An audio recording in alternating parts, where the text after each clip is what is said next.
के बारे में बताने जा रहा हूं। आप लोगों ने तो सुना है जो इंडिया के त्र्यंबकम मोस्ट हॉन्टेड प्लेस यजामहे में से एक है सुगंधिं बताता है। तो चलिए शुरू करते हैं।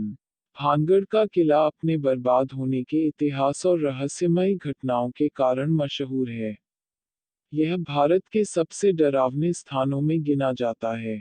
यहाँ तक कि पुरातत्व विभाग द्वारा भी सूर्योदय और सूर्यास्त के उपरांत किले में प्रवेश न करने के संबंध में चेतावनी जारी की गई है।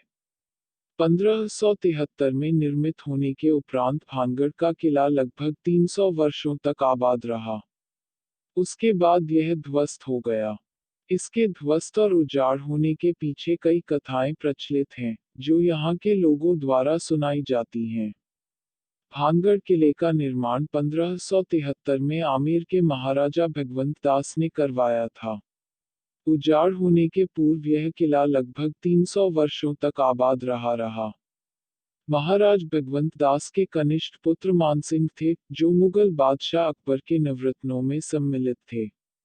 उनके भाई माधो सिंह ने 1613 में इस किले को अपनी रिहाइश बना लिया। उनके 3 पुत्र थे, सुजान सिंह, छत्र सिंह और तेज सिंह। माधो सिंह की मृत्यु के उपरांत भानगढ़ किले का अधिकार छत्र सिंह को मिला। छत्र सिंह का पुत्र अजब सिंह था। अजब सिंह ने भानगढ़ को अपनी रिहाइश नहीं बनाया। उसने निकट ही अजबगढ़ बसाया और वहीं रहने लगा। उसके 2 पुत्र काबिल सिंह और जसवंत सिंह भी अजबगढ़ में ही रहे, जबकि तीसरा पुत्र हरि सिंह 1722 में भानगढ़ का शासक बना। हरि सिंह के 2 पुत्र मुगल बादशाह औरंगजेब के समकालीन थे। औरंगजेब के प्रभाव में आकर उन दोनों ने मुसलमान धर्म अपना लिया था। धर्म परिवर्तन उपरांत उनका नाम मोहम्मद कुलीज और मोहम्मद दहलीज पड़ा। औरंगजेब ने इन दोनों को भानगढ़ की जिम्मेदारी सौंपी थी। औरंगजेब के शासन के उपरांत मुगल कमजोर पड़ने लगे, तब राजा सवाई जयसिंह ने मोहम्मद कुलीज और मोहम्मद दहलीज को मारकर भानगढ़ पर कब्जा कर लिया। भानगढ़ के उजाड़ होने के संबंध में 2 कहानियां प्रचलित है। पहली कहानी के अनुसार जहां भानगढ़ किले का निर्माण करवाया गया, वह स्थान योगी बालूनाथ का तपस्थल था। उसने इस वचन के साथ महाराजा भगवंत दास को भानगढ़ किले के निर्माण की अनुमति दी थी कि किले की परछाई किसी भी कीमत पर उसके तपस्थल पर नहीं पड़नी चाहिए। महाराजा भगवंत दास ने तो अपने वचन का मान रखा, किंतु उसके वंशज माधो सिंह इस वचन की अवहेलना करते हुए किले की ऊपरी मंजिलों का निर्माण करवाने लगे। ऊपरी मंजिलों के निर्माण के कारण योगी बालूनाथ के तपस्थल पर भानगढ़ किले की परछाई पड़ गई। ऐसा होने पर योगी बालूनाथ ने क्रोधित होकर श्राप दे दिया कि यह किला आबाद नहीं रहेगा। उनके श्राप के प्रभाव में किला ध्वस्त हो गया। इस कहानी के अनुसार भानगढ़ की राजकुमारी रत्नावती बहुत रूपवती थी। उसके रूप की चर्चा पूरे भानगढ़ में थी और कई राजकुमार उससे विवाह करने के इच्छुक थे। उसी राज्य में सिंधु सेवड़ा नामक एक तांत्रिक रहता था।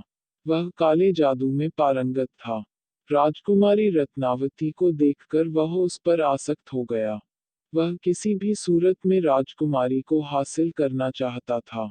एक दिन राजकुमारी रत्नावती की दासी बाजार में उनके लिए श्रृंगार का तेल लेने गई। तब तांत्रिक सिंधु सेवड़ा ने तांत्रिक शक्तियों से उस तेल पर वशीकरण मंत्र प्रयोग कर रत्नावती के पास भिजवाया। उसकी योजना थी कि वशीकरण के प्रभाव से राजकुमारी रत्नावती उसकी ओर खींची चली आएंगी। लेकिन राजकुमारी रत्नावती तांत्रिक का छल समझ गई और उसने वह तेल एक चट्टान पर गिरा दिया। तंत्र विद्या के प्रभाव में वह चट्टान तीव्र गति से तांत्रिक सिंधु सेवड़ा की ओर जाने लगी। जब तांत्रिक ने चट्टान से अपनी मौत निश्चित देखी, तो उसने श्राप दिया कि भानगढ़ बर्बाद हो जाएगा। वहां के निवासियों की शीघ्र मौत हो जाएगी और उनकी आत्माएं सदा भानगढ़ में भटकती रहेंगी। वह चट्टान के नीचे दबकर मर गया। इस घटना के कुछ दिनों बाद ही भानगढ़ और अजबगढ़ में युद्ध हुआ और उस युद्ध में भानगढ़ की हार हुई। युद्ध उपरांत पूरा भानगढ़ तबाह हो गया। वहां के रहवासी मर गए, राजकुमारी रत्नावती भी बच न सकी। उसके बाद भानगढ़ कभी न बस सका। आज यह किला जीर्ण शीर्ण स्थिति में उजाड़ पड़ा हुआ है। लोगों की माने तो यहाँ से रात में किसी के रोने और चिल्लाने की तेज आवाजें आते हैं। कई बार यहाँ एक साय को भी भटकते हुए देखने की बात कही गई है। इन बातों में कितनी सच्चाई है, ये कोई नहीं जानता। लेकिन पुरातत्व शास्त्रियों ने भी खोजबीन के बाद इस किले को असामान्य बताया है। रहस्यमय घटनाओं के कारण पुरातत्व विभाग द्वारा भानगढ़ किले को भूतहा घोषित कर दिया है। किले के प्रवेश द्वार पर उनके द्वारा बोर्ड लगाया गया है, जिसके अनुसार सूर्योदय और सूर्यास्त के उपरांत किले में प्रवेश वर्जित है। भानगढ़ तीन ओर पहाड़ियों से घिरा हुआ है। इसके अग्रभाग में विशाल प्राचीर है, जो दोनों ओर पहाड़ियों तक विस्तृत है। प्राचीर के मुख्य भाग में हनुमान जी की प्रतिमा स्थापित है। मुख्य द्वार से प्रवेश करने पर बाजार प्रारंभ हो जाता है। बाजार की समाप्ति पर त्रिपोलिया द्वार बना हुआ है। त्रिपोलिया द्वार से राजमहल के परिसर में प्रवेश किया जा सकता है। भानगढ़ में कई दर्शनीय स्थल हैं, जिनमें मंदिर टेम्पल्स प्रमुख है। यहाँ स्थित मंदिरों की दीवारों और खंभों की नक्काशी बेहतरीन है, जो इन्हें भव्य बनाती है।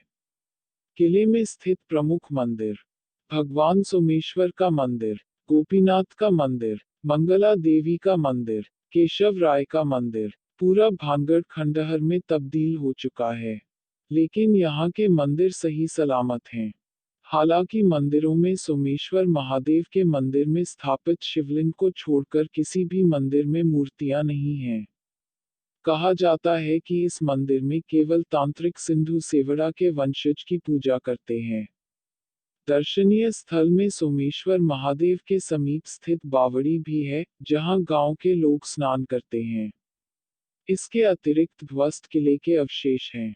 अगर आप लोगों को हमारी स्टोरीज अच्छी लगी हो तो हमारे चैनल को लाइक सब्सक्राइब शेयर करना ना भूलें। साथ में बेल आइकन्स है उसको भी प्रेस कर दीजिए ताकि हमारे आने वाली न्यू स्टोरीज का वीडियोस आप लोगों को मिलता रहे।